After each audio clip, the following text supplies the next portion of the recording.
Sriwijaya FC masih berpeluang untuk bisa lolos ke semifinal, jika saja menang dengan selisih 2 gol di pertandingan penentu kontra Rans Cilegon FC Rabu, tanggal 22 Desember tahun 2021, pukul 21 di Stadion Wibawa Mukti Cikarang.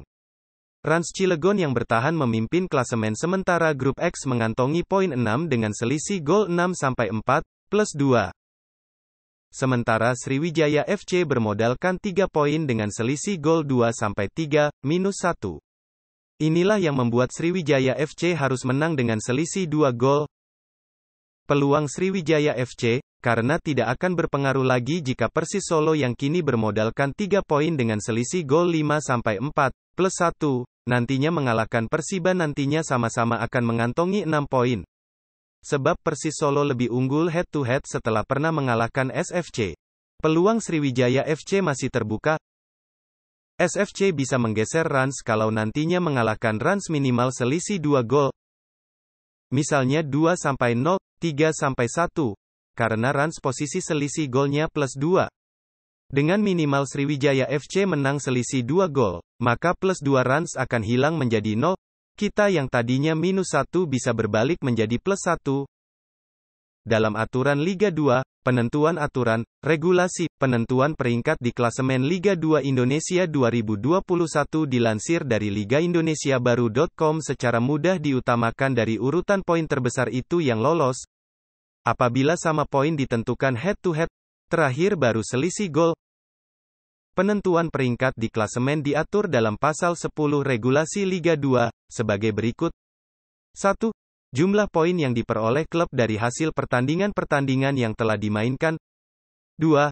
Apabila terdapat 2 klub atau lebih memiliki jumlah poin yang sama, maka penentuan peringkat ditentukan berdasarkan kriteria-kriteria dan urutan sebagai berikut. Head-to-head dengan urutan kriteria. A. Jumlah poin yang lebih tinggi didapat masing-masing klub dari pertandingan-pertandingan yang telah dimainkan hanya di antara klub-klub terkait yang memiliki jumlah poin yang sama. B.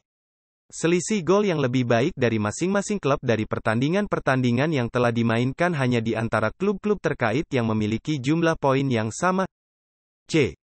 Jumlah gol memasukkan masing-masing klub dari pertandingan-pertandingan yang telah dimainkan hanya di antara klub-klub terkait yang memiliki jumlah poin yang sama dengan tidak memperhitungkan keuntungan away goal.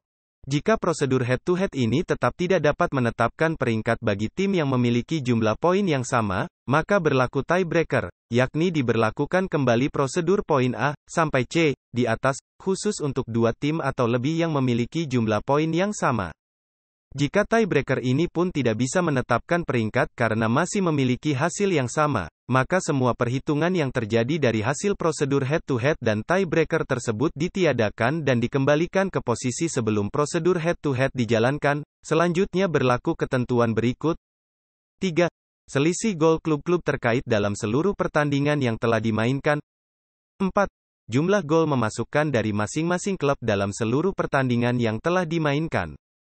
5. Nilai lebih rendah dari hasil perhitungan perolehan kartu kuning dan kartu merah dalam seluruh pertandingan, sesuai dengan lampiran 1 penentuan peringkat fair play F, undian, dengan mekanisme yang akan ditentukan oleh LIB. Peluang Persis Solo untuk melenggang ke semifinal jika bisa mengalahkan Persiba Rabu, tanggal 22 Desember tahun 2021, pukul 21 di Stadion Pakansari Bogor. Begitu juga peluang Sriwijaya FC untuk bisa maju ke semifinal jika bisa mengalahkan Rans Cilegon Rabu, tanggal 22 Desember tahun 2021, pukul 21 di Stadion Wibawa Mukti Cikarang. Sedangkan Persiba peluangnya tertutup untuk bisa ke semifinal setelah menelan 2 kali kekalahan. Operational training menghadapi Rans Cilegon pertandingan laga terakhir putaran 8 besar. Ya, kita udah persiapan hari ini, coba lapangan pertandingan. Dan di sini kita main besok malam jam 9. Kita bertekad bagaimana kita besok menang, berusaha untuk menang melawan Rans, sehingga peluang kita lebih jelas masuk ke semifinal. Kita tidak akan memikirkan apa yang dilakukan oleh Persiba Balikpapan dengan Persiba. Itu urusan mereka. Tapi urusan kita, tim Sriwijaya FC adalah bagaimana besok anak-anak bertekad untuk berusaha bisa menang pertandingan melawan Rans Cilegon di malam hari. Coach, banyak underestimate terhadap Sriwijaya FC karena Rans 2 laga terakhir menang terus. Komentarnya seperti apa, Coach? Iya, sama Tuhan tidak pernah mungkin. Pertandingan itu bukan masalah menang dan kalah. Pertandingan itu masalah bagaimana kita di lapangan berjuang keras, bertarung sampai menit akhir dulu. Jadi oke lah Rans menang lawan Solo dan lawan Persiba Balikpapan, tapi kan kita kan belum. Nah, besoklah penentuannya bagaimana kita menghadapi dia. Siap, makasih. Oke, dan itu kita maksimalkan dengan sebaik mungkin. Kemudian yang berikut tentu kita menyiapkan skema yang kira-kira tepat menghadapi lawan yang pasti akan sangat all out membutuhkan kemenangan dalam pertandingan nanti. Dan hari ini kita akan memulai latihan itu, walaupun kemarin sudah ada latihan, tapi hari ini baru secara keseluruhan semua tim terlibat di dalam latihan dan kami menyiapkan yang paling proporsional untuk latihan hari ini dan menghadapi Sriwijaya FC. Hai pemirsa Sri Popo TV, jangan lupa komen, like, dan subscribe, serta tonton